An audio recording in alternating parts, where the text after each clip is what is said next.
5. That's the number. Shoot down 5 enemy aircraft and you're an ace.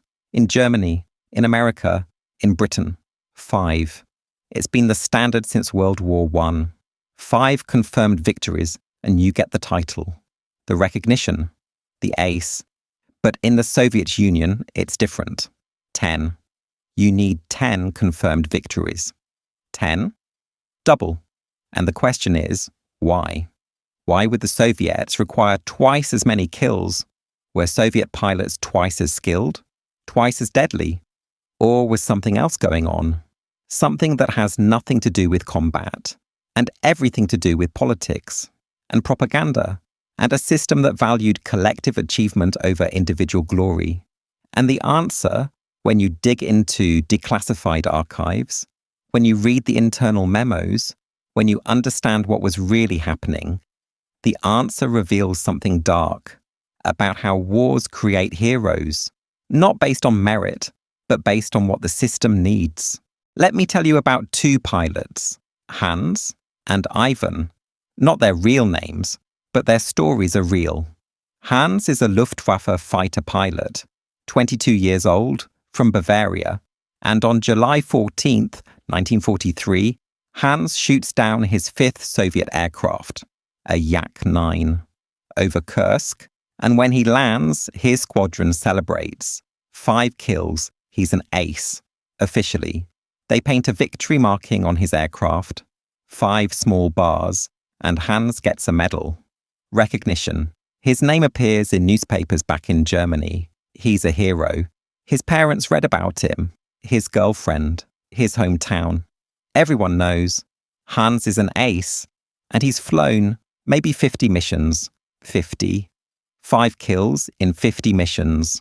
That's a 10% success rate. Not great, but it doesn't matter, because 5 is the threshold, and Hans crossed it. He's an ace. Now Ivan, Soviet fighter pilot, also 22, from Ukraine. And on the same day, July 14th, 1943, Ivan shoots down his 5th German aircraft, a Bf-109, also over Kursk, same battle, same sky. And when Ivan lands, nothing happens. No celebration, no medal, no recognition, because in the Soviet Air Force, 5 kills isn't enough. You need 10. So Ivan, despite having the same score as Hans, isn't an ace. He's just a pilot, doing his job, and Ivan will fly 80 more missions before he reaches 10 kills.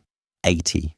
And on that day, when he finally gets his 10th victory, the war will be almost over, and he'll get a small ceremony, a handshake, maybe a mention in a unit report, but no newspapers, no national recognition, because by then, hundreds of other Soviet pilots will have 10 kills. Or more. And Ivan, he's not special. He's just another soldier who did his duty. Hans and Ivan. Same skill, same day, same battlefield. One is a hero, one is anonymous, and the difference isn't ability, it's the system. And that's the story. Not about who was better, but about why different systems created different standards, and what that meant for the men who had to meet them. Let me tell you about where the 5-kill standard came from. World War I, 1915. Aerial combat is new. Pilots are shooting each other down. And the military, they need a way to recognize success, to create heroes, for morale, for propaganda.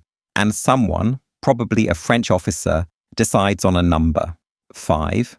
Why 5? Nobody knows for certain. It's arbitrary. But it sounds good.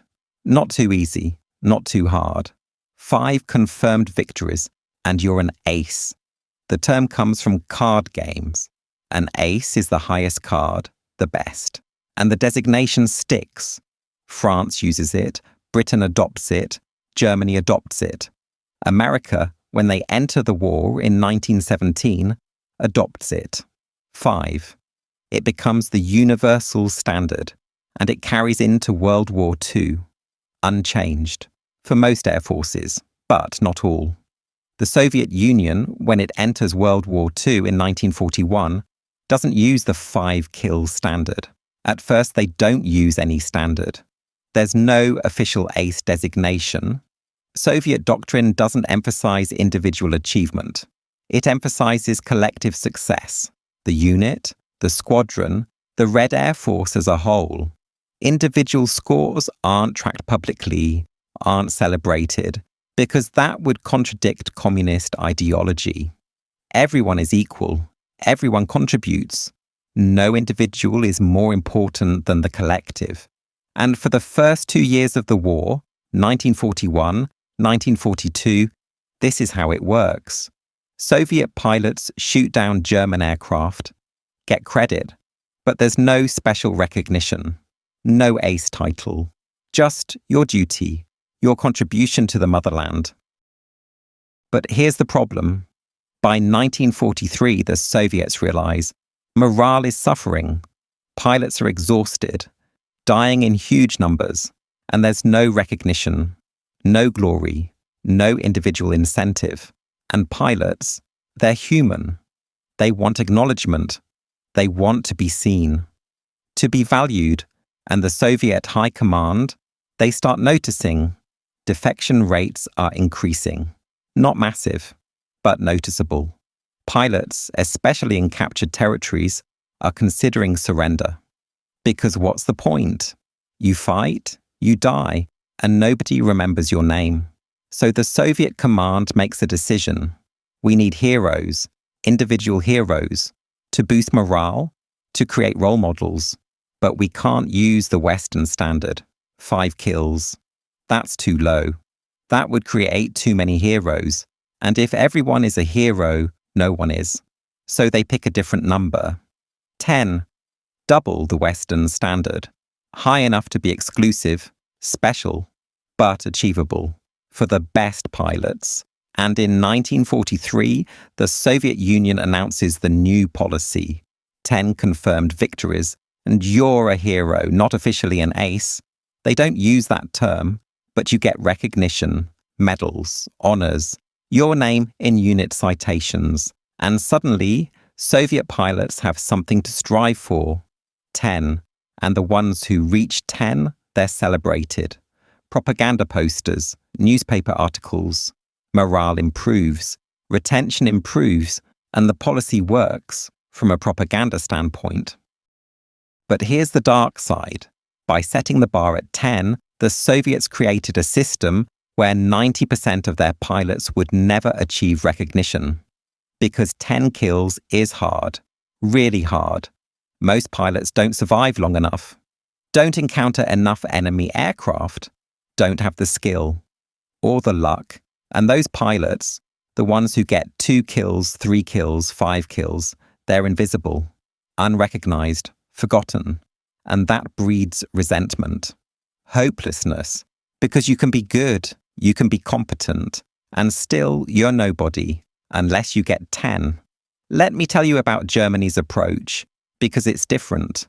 Germany, by 1943, is losing. The Eastern Front is collapsing. The Western Allies are bombing German cities, and German morale is terrible. Civilians are terrified, soldiers are exhausted, and the Nazi propaganda machine needs heroes, desperately, needs stories of German superiority, to counter the reality of defeat. So the Luftwaffe, under Goering's direction, amplifies individual pilot achievements. 5 kills, you're an ace, celebrated. 10 kills, you're in the newspapers. 20 kills, you meet Hitler. 50 kills, you're a national icon. And the propaganda machine uses these aces, plasters their faces on posters, writes articles, creates legends, because individual heroes in a losing war give people hope, false hope, but hope.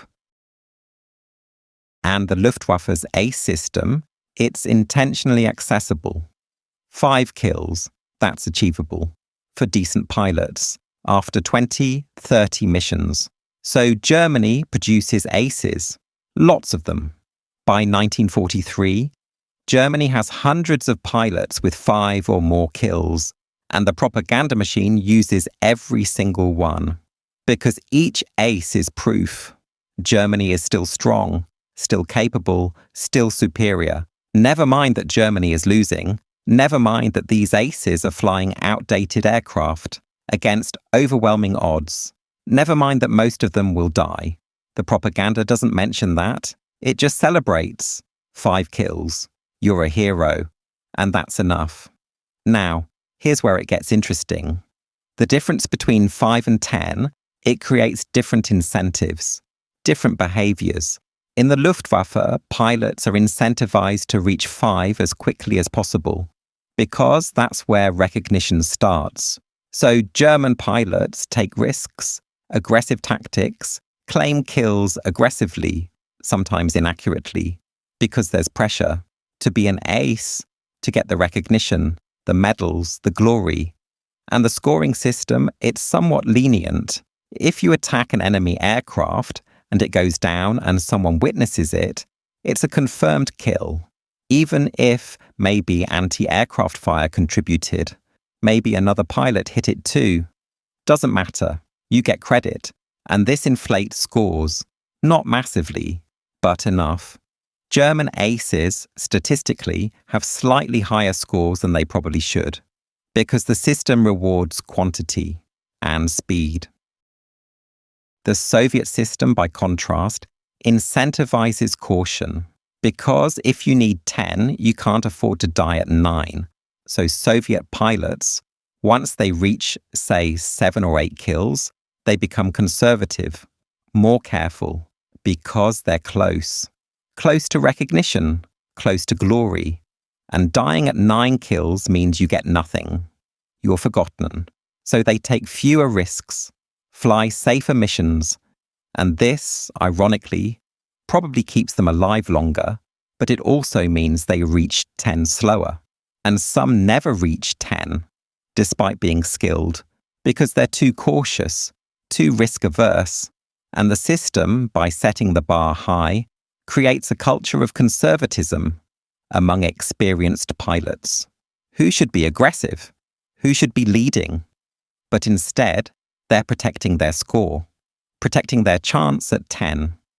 Let me tell you about a specific case. Alexander Pokrishkin, Soviet ace, one of the best, 59 confirmed victories, third highest Soviet score. And Pokrishkin, in his memoirs published in 1970, writes about the 10-kill threshold.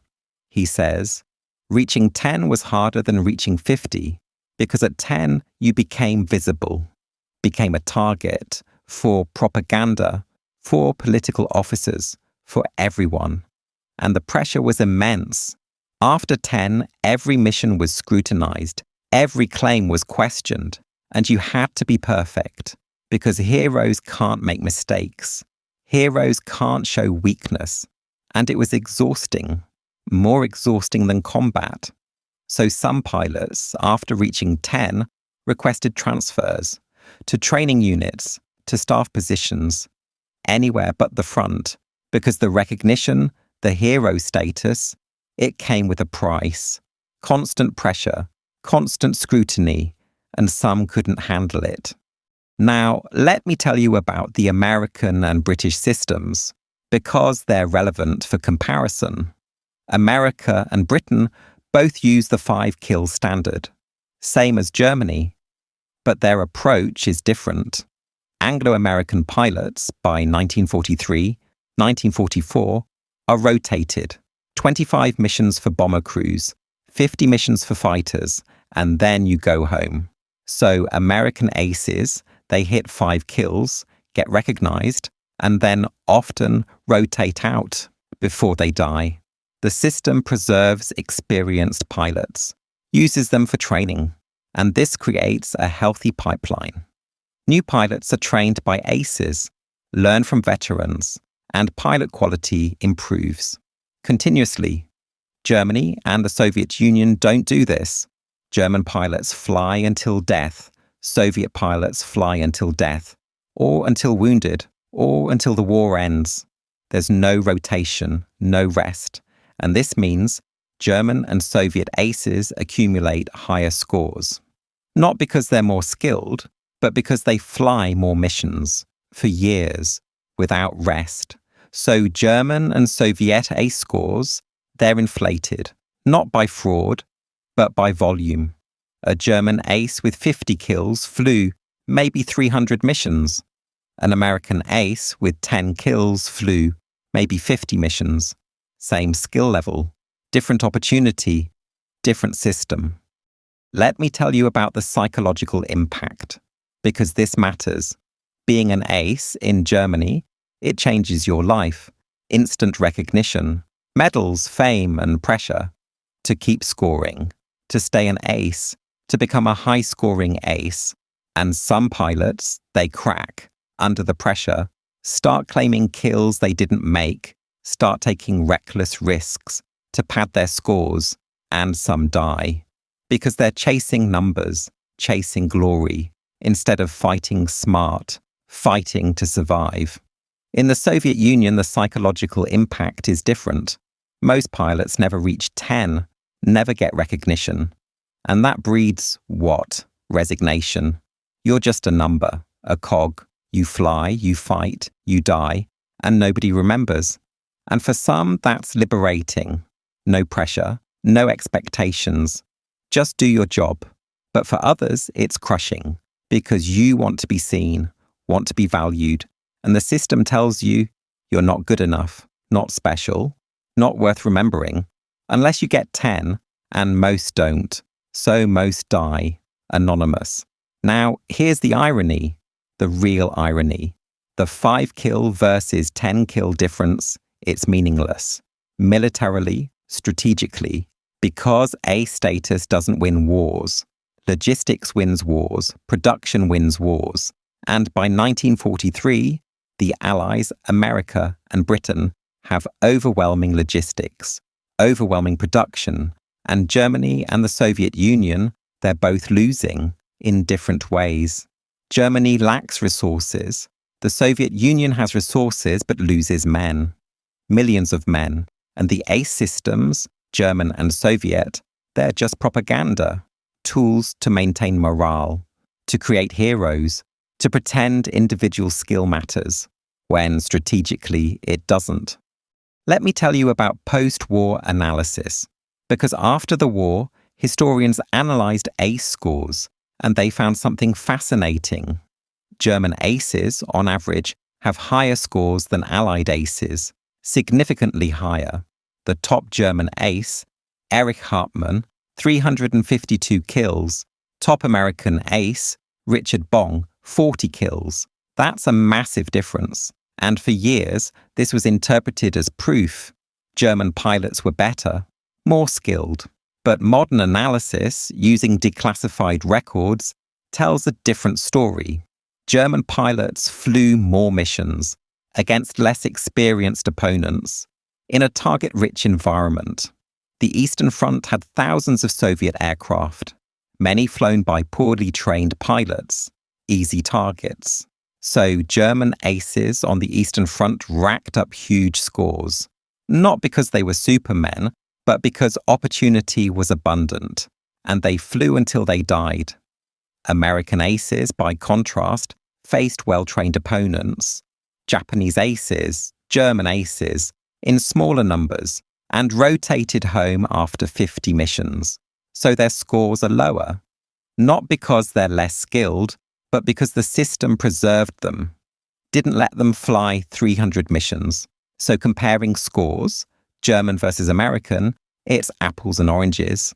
Different systems, different opportunities, different philosophies. Soviet aces, their scores fall in between. The top Soviet ace, even Kozhedub, 62 kills, less than Hartmann, more than Bong, and Soviet aces faced mostly German aircraft, flown by experienced pilots.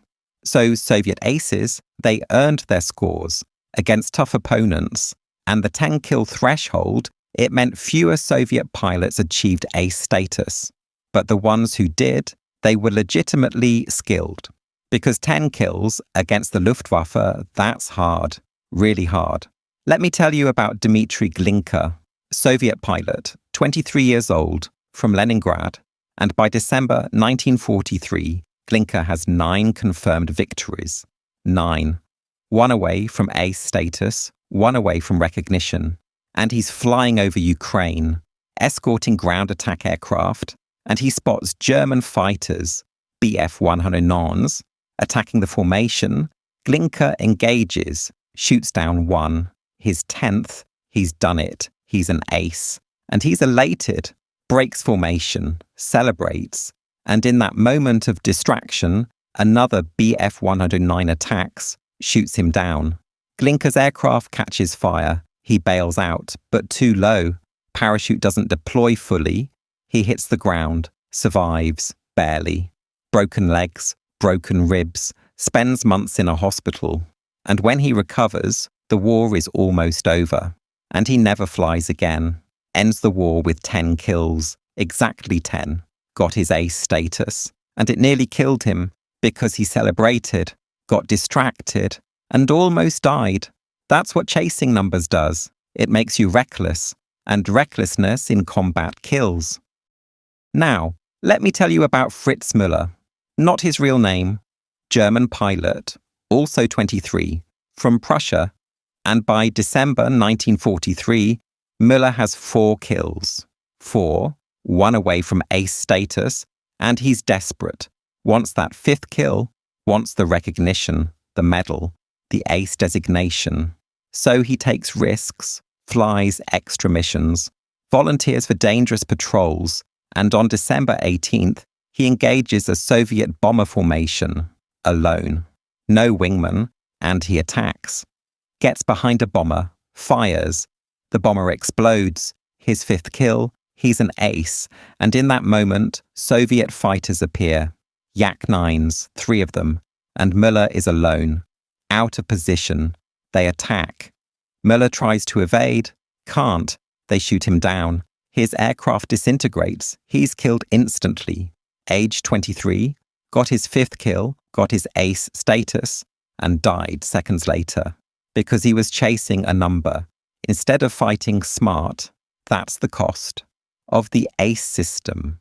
It creates incentives to chase numbers, to take risks, to prioritize individual glory over survival, over tactical sense, and pilots die.